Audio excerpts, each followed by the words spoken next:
All right. I'm struck by two words that seem to come back a lot when you speak. One is colonizing your head and decolonizing your head. Right. That's an interesting word. We've been colonized. Yeah, the problem is here and the solution is here. Yeah. You know what I mean? It cannot be solved by the technology. The lens can't fix it for us. The gate cannot fix it for us. The registration clause can't fix it for us.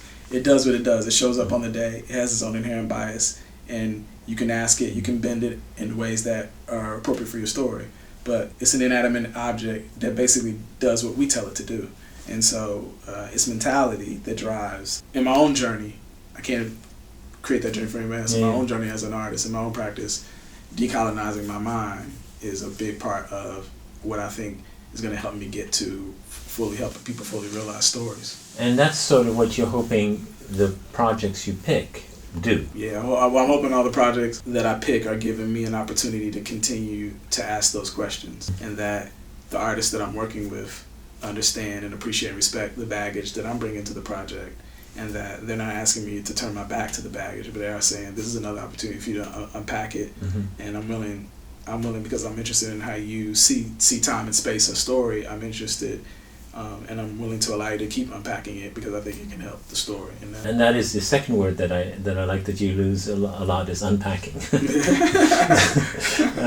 I've done a lot of unpacking in my life because I move a lot. I'm always unpacking. The word unpack. Yep. That means analyze and kind of reveal. Yeah, release. Release and reveal. And analyze, but not throwing it away. Like you're still gonna pack it back up. Not trying to get rid of it. You're just trying to unravel it a little bit, read it, put it back together, move forward, unravel it a little bit. So I just think all that unpacking and repacking creates some clarity. And is that what happened with Selma? Yeah, Selma was a big unpacking because I'm like unpacking the history of my people. You know what I mean? I'm unpacking the history of American resistance. I have a very, very, very, very personal relationship with that. When I look at the civil rights movement, I don't see something that happened a long time ago. My parents were children that could not drink from water fountains. Yeah. My parents were children that went to segregated schools. So that struggle isn't there over there. It's like right in front of me. I can put my hands on it. And so I was unpacking my parents' history. This was a film where I was making a film about my parents and my grandparents and my great-grandparents. And it was a big weight. It was a big weight on us to like capture that moment with not just, again, not as anthropologists, not as historians, but as children of the movement. You know, I'm born a lot later, but my sister as a child was in my mother's belly, you know, during the movement, during the time, you know. And so a year or two later, after we've beat the beast, it's still in your system, it's still in your skin, it's still, you can still smell it, it's still right there, the fear is still palpable. You know, unpacking Selma was like, I'm unpacking my parents' struggle, and that was difficult because I realized how hard they worked and how much work needs to be done in light of their hard work, loss, losing friends, people not here anymore, people locked up for life, political prisoners, you know what I mean? All that, which is a part of their reality, their immediate reality, is now part of my immediate reality because I'm helping to unpack it for them. And in the middle of shooting the film, we have the shooting of Mike Brown in Ferguson. So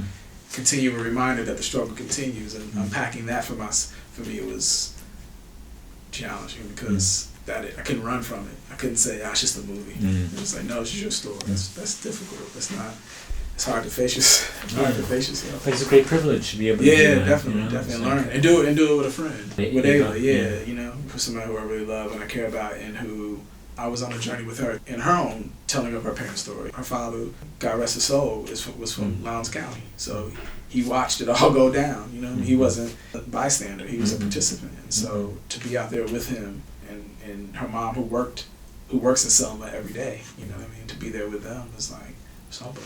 The struggle goes on also in the world of cinema, right? I mean, there aren't that many black filmmakers, there aren't that many black cinematographers. I mean, there are few and far between. Yeah. Our craft is a reflection of the world we live in. You know what I mean? We can't expect our craft to be extraordinary when we're living in exceptionally unextraordinary times on many levels. And so we have a lot of work to do just in our day-to-day life. When we turn around and we look in our community, do you see the world that you want your children to live in? You know what I mean? If you don't see that, then don't expect to see it at work.